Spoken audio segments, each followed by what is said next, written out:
Hey guys, welcome to Plays with Power Tools. Today we're building a piece of furniture. This is one of my favorite things to do. It's the reason I got started with power tools in the first place because I couldn't afford the neat furniture that I wanted to buy, so I figured out how to make it myself.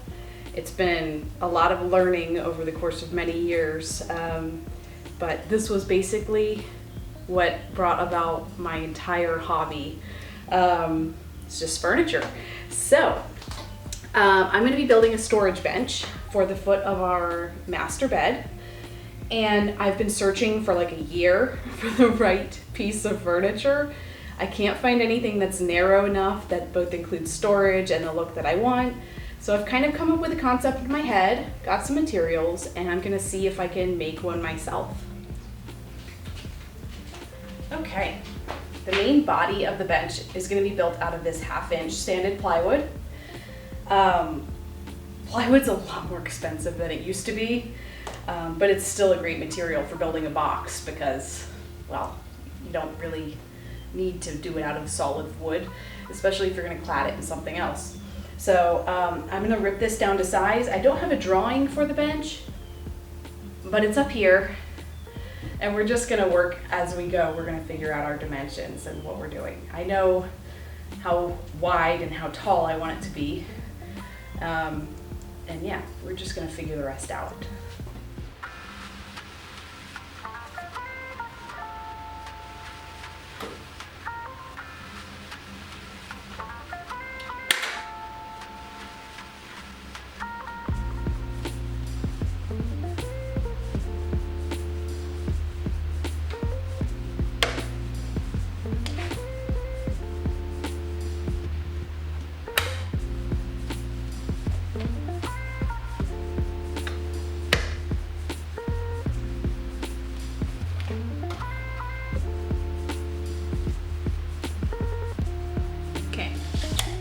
Perfectly even, locked and loaded.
Okay, so I put the table saw away because I'm done ripping the plywood. What I want to do now is create, these are my side panels. What I want to do is create a oak frame around 3 of those sides.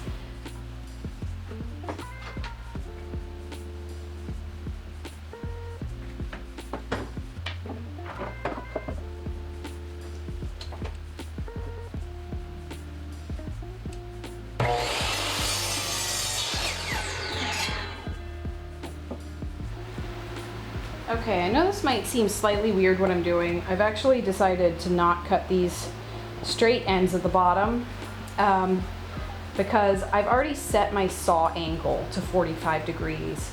And I want to try to get all of these miters from that same setting because I don't have like the most precision calibrated piece of equipment I'm using.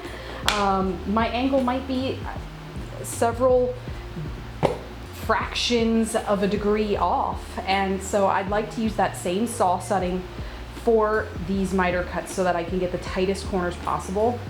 Then I'll go and set my saw to cut at 90 degrees and I can just lop these ends off. So I'm basically just cutting miters right now and working around this so that I can try and get these perfect mitered corners at the top here. I know I'll never get them perfect, it just never happens, but I'm gonna do my best. So here's what the side of my bench is gonna look like. And before I attach this center panel, nothing's attached yet. I actually wanna go ahead and glue and nail these mitered corners first so I can make sure that I have a nice tight corner, and then afterwards I'm gonna come back with pocket holes on the center panel and attach that later. But I think that getting these corners perfect is gonna be really important to the overall look of the piece. So I'm gonna focus on that right now. And I went ahead and got my nail gun out. And I do wanna shoot a practice piece first, just to make sure that I've got the right air pressure on this. Oak is really hard, and I wanna make sure that I'm not gonna end up with a misfire or something weird's gonna happen. So I'm gonna test a scrap piece of oak before I shoot any nails in this.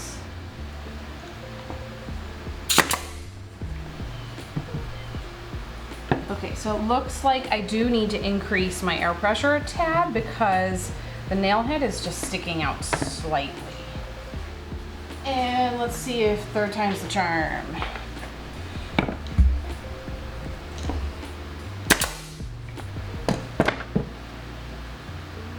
We are like just flush. I'm gonna increase it a little more.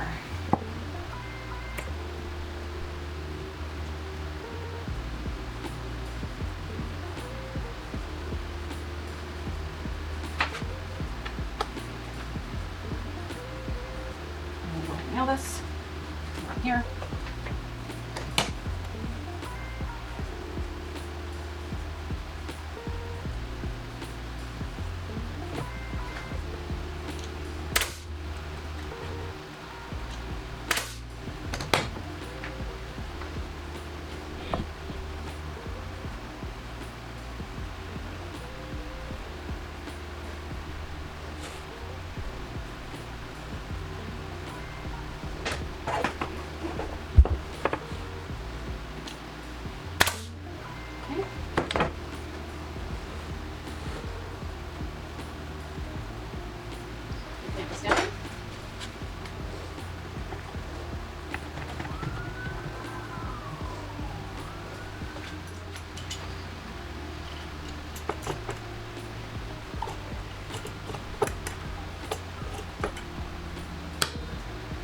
Okay, so they're all clamped up.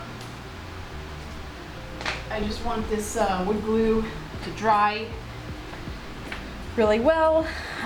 Wood glue is actually stronger than wood. It is the best way to join something. However, since it takes a while to dry, you do need nails, clamps, something to hold it in place. So this is gonna work good. I'll come back later, do some pocket holes in these center panels, screw them in. It should be nice and secure. And then I can start attaching my front and back pieces. And before you know it, we're gonna have a box. So yeah, we'll check in later.